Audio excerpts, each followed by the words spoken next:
الحمد لله وكفى وسلام على عباده الذين اصطفى أما بعد فأعوذ بالله من الشيطان الرجيم بسم الله الرحمن الرحيم إذا جاءك المنافقون قالوا نشهد إنك لرسول الله والله يعلم إنك لرسوله والله يشهد إن المنافقين لكاذبون وقال رسول الله صلى الله عليه وسلم من آذى شعرة مني فقد آذاني ومن آذاني فقد آذى الله ومن آذى الله لعنه الله ملء السماوات وملء الأرض لا يقبل الله منه صرفا ولا عدلا أو كما قال عليه الصلاة والسلام صدق الله العظيم رسول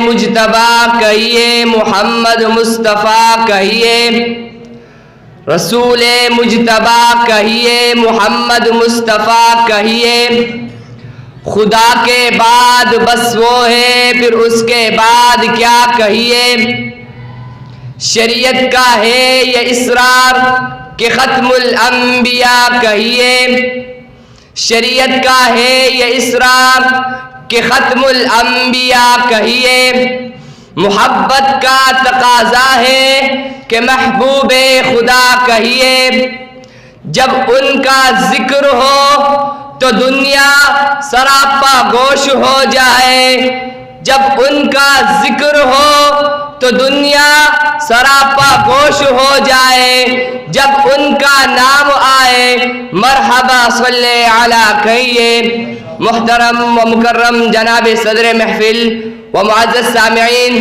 السلام علیکم ورحمۃ اللہ وبرکاتہ۔ آج میں آپ حضرات کے سامنے جس موضوع سخن کو لے کر حاضر ہوا ہوں وہ ہے فتنہ قادیانیت کا تعاقب کیوں ضروری ہے کہ مبارک عنوان سے معنون ہے۔ سامعین محترم، فرنگین سرزمین ہندوستان پر اپنے طاغوتی قدم جمائے ہوئے تھے، یہاں مختلف فتنوں کی کاشت کی جن میں مولد ترین فتنہ قادیانیت ہے جو اپنے دامن میں ملت اسلامیہ کی تباہی کا سامان لیے ہوئے تھا۔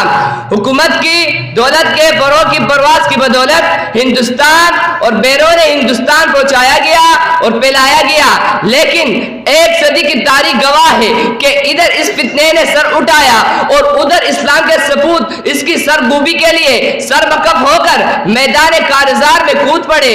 نبی اکرم کو تحریر و تقریر، مناظرہ و مبارہ کے میدان میں چت کیا گیا۔ دلائل و برائن کے ہتھیاروں سے قادیانی شریعت کی دھجیاں بکھیر دی اور گلی گلی، کوچہ کوچہ، قریہ قریہ، شہر شہر گھوم کر مسلمانوں کو فرنگین نبوت کے زہرناکیوں سے خبردار کیا۔ سامعین محترم، ہم نے قادیانیوں کا تعاقب کیوں کیا اور دوسرے غیر مسلموں کا تعاقب کیوں نہیں کیا؟ اس کا جواب آج کرنے سے پہلے میں ایک مثال پیش کرتا ہوں۔ آپ کو معلوم ہے کہ شریعت مطہرہ میں خنزیر حرام ہے اور نجس العین ہے، اس کا گوشت کھانا لینا دینا قطعی حرام ہے۔ ایک آدمی خنزیر فروخت کرتا ہے مگر اس کو خنزیر کہہ کر فروخت کرتا ہے، وہ صاف صاف کہتا ہے کہ خنزیر کا گوشت ہے، جس کو لینا ہے وہ لے جائے اور جس کو نہیں لینا وہ نہ لے۔ یہ شخص خنزیر بیچنے کا مجرم تو ہے، لیکن اس کے مقابلے میں ایک اور شخص ہے جو خنزیر اور کتے کے گوشت کو بکری کا گوشت کہہ کر فروخت کرتا ہے۔ مجرم وہ بھی ہے، مجرم یہ بھی ہے، لیکن دونوں کے جرم کی نوعیت میں زمین و آسمان کا فرق ہے۔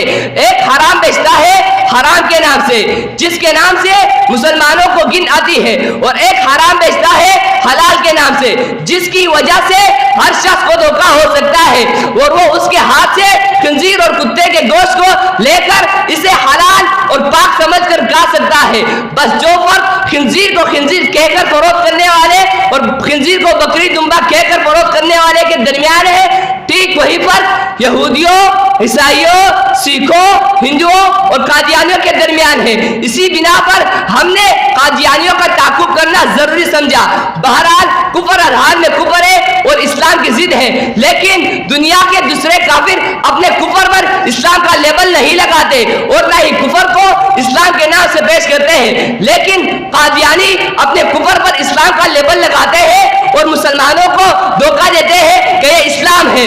بدبخت مرزا غلام احمد قادیانی اور اس کی جہنمی ڈولے نے آیات ختم نبوت میں تحریف کی، تو اس لیے علماء دیوبند اور مجاہدین ختم نبوت نے اس کا تحقق کیا جو جاری ہے اور انشاءاللہ قیامت کی صبح تک جاری رہے گا. ان بدبختوں نے کلمہ طیبہ میں تحریف کی. سامعین محترم، الحمدللہ ہم نے جھوٹے کو اس کے ماں کے گود تک پہنچا دیا. برطانیہ قادیانیوں کی ماں ہے جس نے ان کو جنم دیا ہے. اب ان کا گروہ اپنے ماں کے گود میں جا بیٹھا ہے اور وہاں سے دنیا بھر کے مسلمانوں کو للکار رہا ہے.